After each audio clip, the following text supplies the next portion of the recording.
Hello, everyone. Welcome to the Beyond the Traditional Literacy podcast of the Slithery sloths, where we explore the importance of accepting the definition of literacy in multiple ways and the impact it can have on students. We have 5 total members. I'm Dalton, and I'm here with Roger, Badaria, Nicole, Alicia.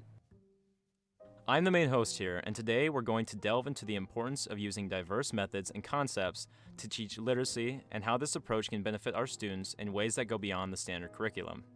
Traditional approaches to teaching literacy often focus on standardized academic reading and writings.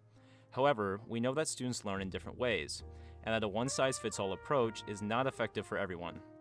In this podcast, we're going to explore how educators can use innovative methods and concepts to teach literacy in a way that engages students and fosters a love of learning. We've read articles of experts in the field and educators who have successfully implemented these approaches, and students who have benefited from them. We'll also examine the impact of this approach on students' academic achievement, as well as their social and emotional development. We'll share practical tips and strategies for implementing these methods in the classroom, and explore how educators can work within the constraints of standardized curricula to teach literacy in a more holistic way. So join us on this journey as we explore the importance of going beyond the curriculum in teaching literacy, and how we can help our students reach their full potential. Together, let's inspire a love of learning and help our students become lifelong learners. Our first speaker will be Roger. So Roger, what article did you read? Thank you, Dalton. I read the article Literacy as Threshold Concept Building Multiliterate Awareness in First Year Writing by Amanda Sladek, who is an English composition professor at the University of Nebraska-Kearney. In this article, Amanda argues that literacy itself should be viewed as a threshold concept, meaning that it is a fundamental idea that must be understood and mastered for students to progress in their literacy.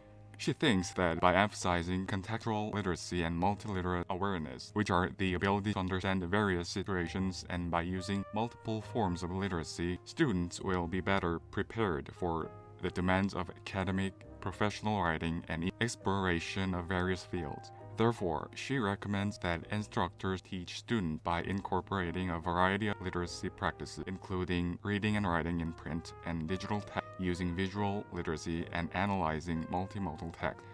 She emphasizes the importance of contextual and environmental impact on our literacy.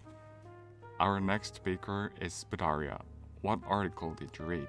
Thank you, Roger. So I read the article titled Black Lives Matter in Academic Spaces, 3 Lessons for Critical Literacy by Vershawn Asante Young, published in January 2020 in the Journal of College Reading and Learning. Young is an eloquent scholar and an artist in the field of communication, writing, race, and social justice issues.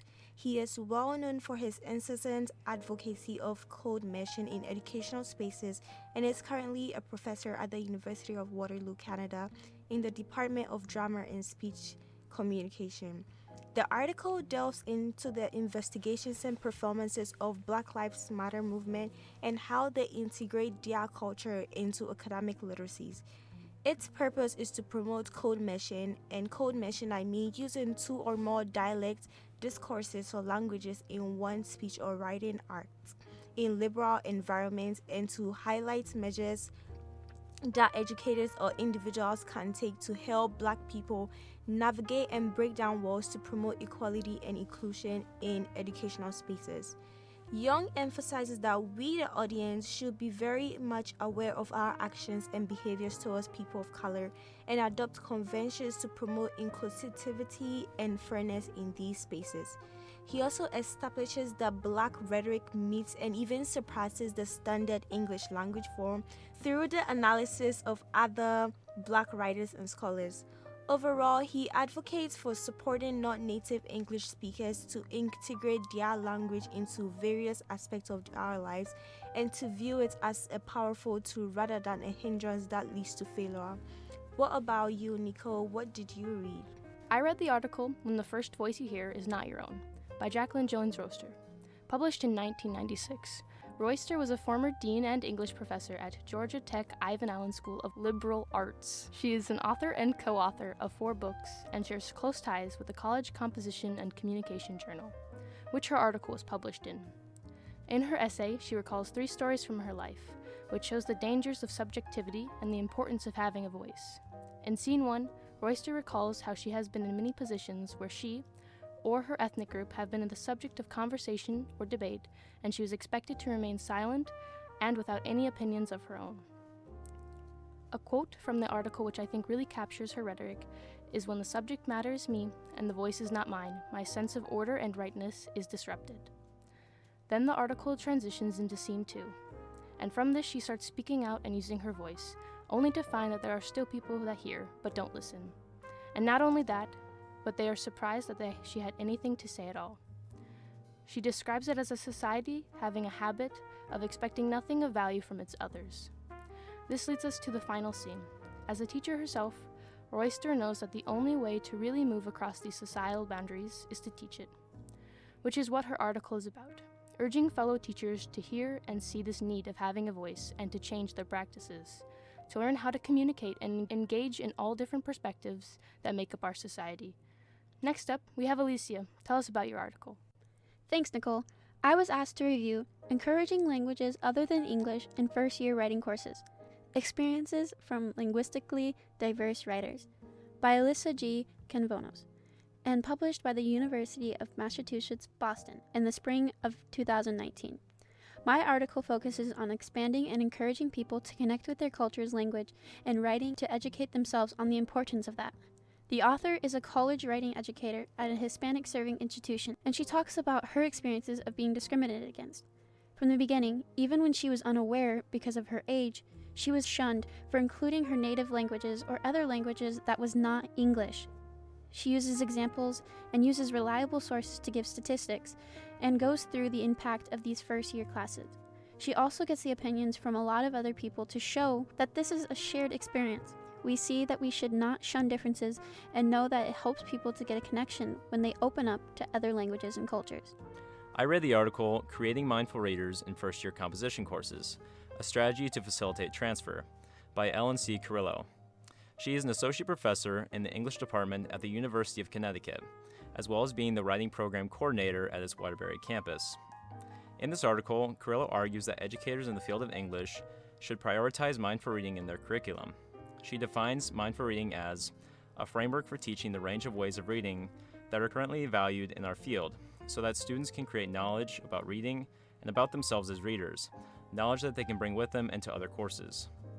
Mindful reading also has a metacognitive basis that prompts students to become more knowledgeable, deliberate, and reflective about how they read and the demands that context place on their reading. She believes that teaching mindful reading will better facilitate students' transfer of knowledge among different contexts within the field of English and among different courses that students will take throughout college. She believes that educators should start shifting their heavy focus away from writing and instead begin to have interest in teaching effective and mindful reading techniques that will give students the tools they need to fully access all aspects of a work of composition. She also challenges her field and other educators with a concept that is not necessarily new, but that is unpopular and often unaccepted, that being that reading is a generalizable skill. She claims that while aspects of reading and writing are affected by social context, there are generalizable and similar aspects of reading that exist among a vast selection of different contexts. Being taught the generalizable skills of reading, students can use their knowledge of effective reading across all contexts and courses that they will encounter. Alright, we read different articles, and I think we should explore the definition of literacy first. Yeah, if we search for the meaning of literacy, it says that literacy is the ability to read and write. Why do we think literacy is an important matter in our lives? Well, it's essential for communication, critical thinking, and participating in society. Without literacy, people are at a disadvantage in accessing information and opportunities. I completely agree, and it's not just about basic reading and writing skills. Literacy also encompasses digital literacy, media literacy, and other forms of communication in our modern world. It's called multiliterate awareness. That's a good point. So when it comes to teaching literacy, what role do context and cultural sensitivity play? Plays a huge role. Teachers can't just teach literacy in a vacuum. They have to consider the cultural and social context of the students. Context plays a crucial role in teaching literacy. Students cannot learn literacy in a vacuum, as the meaning of texts depends heavily on the context in which they are situated. We need to consider the social, cultural context, the linguistic context, and the historical context of the text. Without an understanding of these contexts, teaching may be ineffective and irrelevant. Absolutely. For example, if we're teaching literacy to a group of immigrant students and non-Native Americans, we need to be aware of their linguistic and cultural backgrounds. We can't just assume that they have the same knowledge and experiences as native speakers. Vidyaria and Roger, you guys are international students. What challenges have you guys faced being in the United States at MNSU? Well, for me, I learned English growing up, but it is British English. So coming to the United States, I had issues first with my accent and enunciation of words. I always try to change my Ghanaian accent to American just to fit in because no one really understood the words I was speaking. Like, I remember talking to someone and I said learned, which is the British form of learned. And it just like really threw me off when she gave me a reaction because I guess she's just not used to that. And with writing essays and projects, I constantly have to be mindful of the spellings of the words I choose because it's British English and not American English. Yeah, well, in my case, it was hard for me to understand English because my mother tongue is not English. I was scared of using English at first. I mean, speaking, listening, writing stuff. My first destination in America was Tampa, Florida. I went to Raymond James Stadium for the concert of the weekend. But during the short trip, I couldn't fully understand the English whenever the stadium employee said something to me like guides or ticket checking stuff. I also struggled with English during the last semester. I still do. But professors and teaching assistants always have tried to understand my English and teach me in terms of my cultural context. It really helped me a lot. That makes sense. So, how can instructors incorporate cultural sensitivity into their teaching? Well, like Roger said, one way is to use materials and examples that are relevant to the students' backgrounds. We can also incorporate multicultural literature and other resources that reflect diversity. That's a great point. So let's shift gears a bit and talk about the impact of literacy on society as a whole. How does literacy affect our communities? Literacy is a powerful tool for social and economic mobility. It enables individuals to access education, jobs, and other opportunities. I would just encourage everyone to be more aware of the cultural context of their students and to seek out resources and materials to reflect diversity. All right, throughout this podcast, we have explored the significance of understanding the context in which students live and learn, especially when it comes to issues such as ethnicity and culture. It is clear that literacy is a critical component of education, whether it is reading, writing, or numeracy. Literacy skills are essential for individuals to navigate the modern world and participate fully in society. However, we have also seen that literacy is not just about mastering technical skills. It is also about understanding how to interpret and use information in different contexts. This is where instructors play a vital role in helping students develop the critical thinking skills they need to be successful in today's world. Do you guys have any final thoughts on this podcast? Yeah, when it comes to teaching, it is important to recognize that not all students come from the same background and have the same experiences. Instructors must be very sensitive to these differences and adapt their teaching styles and strategies accordingly. Yeah, I agree with it. In addition to understanding context, it is also essential for instructors to acknowledge and address issues of equity and inclusivity in their classrooms. This means taking steps to ensure that all students have access to the same opportunities and resources regardless of their backgrounds or circumstances. Yeah, also, it's important to recognize that education is not just about individual achievement.